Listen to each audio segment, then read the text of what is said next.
গণতন্ত্রের কথা বললে এটা নাকি তাদের অধিকার, সেকুলাররা সেকুলারিজমের কথা বললে এটা নাকি তাদের অধিকার, নারীবাদীরা নারীবাদীর কথা বললে এটা নাকি তাদের অধিকার। আরে বিভিন্ন কাফের দেশের দালালরা ওদের দালালি মার্কা কথা বললে এটা নাকি ওদের অধিকার, শাহবাগীরা শাহবাগের কথা বললে এটা নাকি ওদের অধিকার।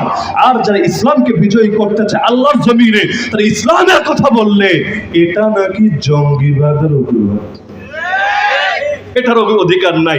আপনি বাকি সব বলেন, সবই অধিকার, সবই অধিকার। এই অধিকার নিশ্চিত করার জন্য সব কাফেররাও এক পায়ে খাড়া। খালি ইসলামের কথা বললে কিসের অধিকার? আপনারা রক্ষা নাই, আপনিই জঙ্গি, আপনি উগ্রবাদী, আপনি সন্ত্রাসী। জঙ্গি মানেই হয়ে গেছে যারা ইসলামের বিজয় চায়। না হলে ধর্মের নামে সন্ত্রাস করলেই যদি জঙ্গি হতো, বুঝছেন, ধর্মের নামে সন্ত্রাস করলেই যদি জঙ্গি হতো, ইসরায়েলের ইহুদিদেরকে জঙ্গি বলা হচ্ছে না কোন দুঃখে? ওরা তো ধর্মের নামেই সন্ত্রাস করছে। বিজেপিকে জঙ্গি বলা হচ্ছে না কোন দুঃখে?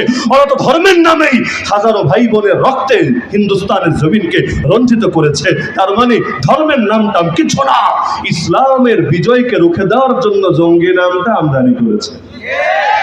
এখন মুসলমানরা গালি দেয় জঙ্গি বলে।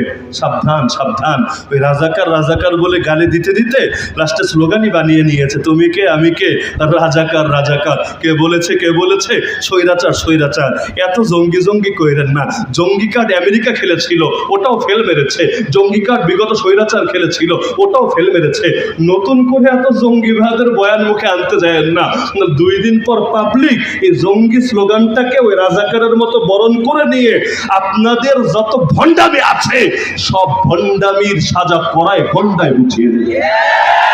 যদি মুসলমান উল্টা বলতে শুরু করে, তোদের চোখে জিহাদি যদি হয় জঙ্গিবাদ, তোদের চোখে হক কথা বলেই যদি হয় জঙ্গিবাদ, তোদের পক্ষে ন্যায়ের পক্ষে দাঁড়ানোই যদি হয় জঙ্গিবাদ, তোদের চোখে আল্লাহ জমিন আল্লাহর দিন বিজয়ী করা এই কথা বলার নামে যদি হয় জঙ্গিবাদ, আল্লাহর কসম আল্লাহর কসম আল্লাহর কসম, মুসলমান জঙ্গি গালি খেতে রাজি, কিন্তু গালির ভয়ে আল্লাহর দিন ছেড়ে দিতে রাজি না।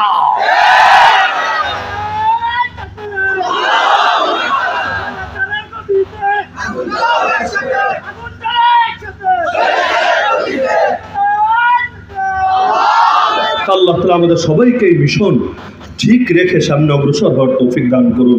পরিশেষে আমি একটা ক্ষমা চাচ্ছি, তবে আপনাদের কাছে না। যদি আওয়াজটা কারাগারে যায়, আমাদের কারাগারে থাকা ভাইদের কাছে, কারণ কারাগারে বসে আমরা শুনতাম আপনাদের আশপাশে, হয়তো এই মাঠেও বয়ান হয়েছে, বসে বসে শুনেছি, সম্ভবত কোন মাঠে হচ্ছে এটা তো আর জানি না, বাকি আওয়াজগুলো শুনতাম, শুনলে চোখে পানি চলে আসতো, কেন যেন খুব কান্না আসতো ওই সময়।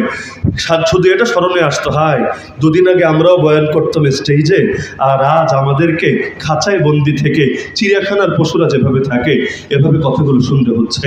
আমাদের এখনো শত শত ভাইয়েরা মাজলুম হয়ে এই কারাগারগুলোতে বন্দি আছে। আমাদের উপর শরিয়ার পক্ষ থেকে ফরজ দায়িত্ব ছিল প্রতিটা মানুষকে মুক্ত করা, প্রতিটা মানুষকে মুক্ত করা। নবীর হাদিস হুকুল আনি, তোমরা অবশ্যই বন্দীরা মুক্ত করবো উম্মত, এটা তোমাদের অবধারিত দায়িত্ব। হ্যাঁ, আমাদের কাশিমপুর কারাগারের মাজলুম ভাইয়েরা, আমরা 2 হাত জোড়ে আপনাদের কাছে ক্ষমা চাই, আসলেই ক্ষমা চাই, দিল থেকে ক্ষমা চাই। আল্লাহর রাস্তে আমাদেরকে ক্ষমা করে দিয়েন, যাতে আল্লাহ তাআলা কিয়ামতের দিন মুনাফিকদের খাতে আমাদের নামটা না লেখে, কারণ আমরা আমাদের ফরজ দায়িত্ব পালন করতে পারি নাই, আমরা অক্ষম, আমরা অসহায়। আর যতটুকু সাধ্যে ছিল করেছি, যখন আওয়াজ তোলা দরকার ছিল আওয়াজ তুলেছি, আলহামদুলিল্লাহ।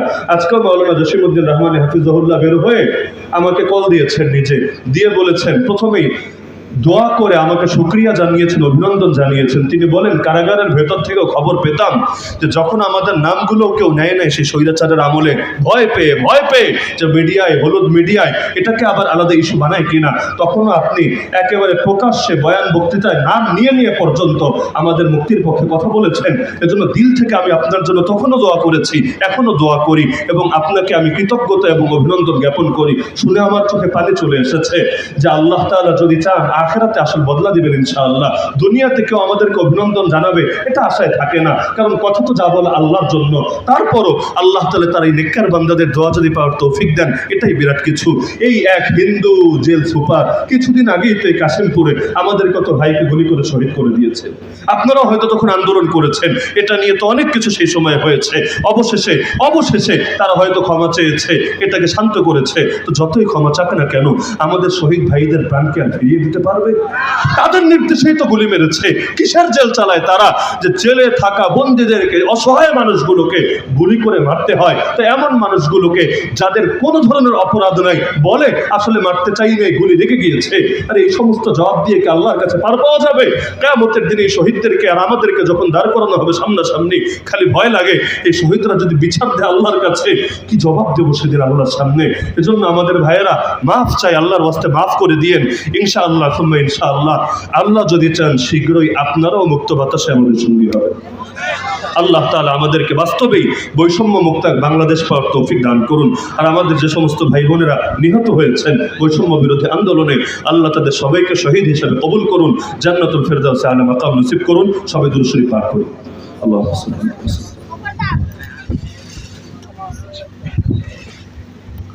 الحمد لله رب العالمين والصلاة والسلام على سيد المرسلين وعلى آله وأصحابه أجمعين يا رب العالمين يا أرحم الراحمين يا أحكم الحاكمين يا الله আপনি আমাদের আজকের এই তাফসীর মাহফিলকে কবুল করে নেন। আয় আল্লাহ, আপনি আমাদের জিন্দেগির সমস্ত গুনাহগুলোকে মাফ করে দেন। আয় আল্লাহ, জেনে না জেনে, বুঝে না বুঝে, প্রকাশ্যে সগীরা কবিরা যত গুনাহ করেছি আপনার কাছে দুই হাত তুলে ক্ষমা ভিক্ষা চাচ্ছি। মেহেরবানি করে জিন্দেগির সমস্ত গুনাহকে আপনি মাফ করে দেন।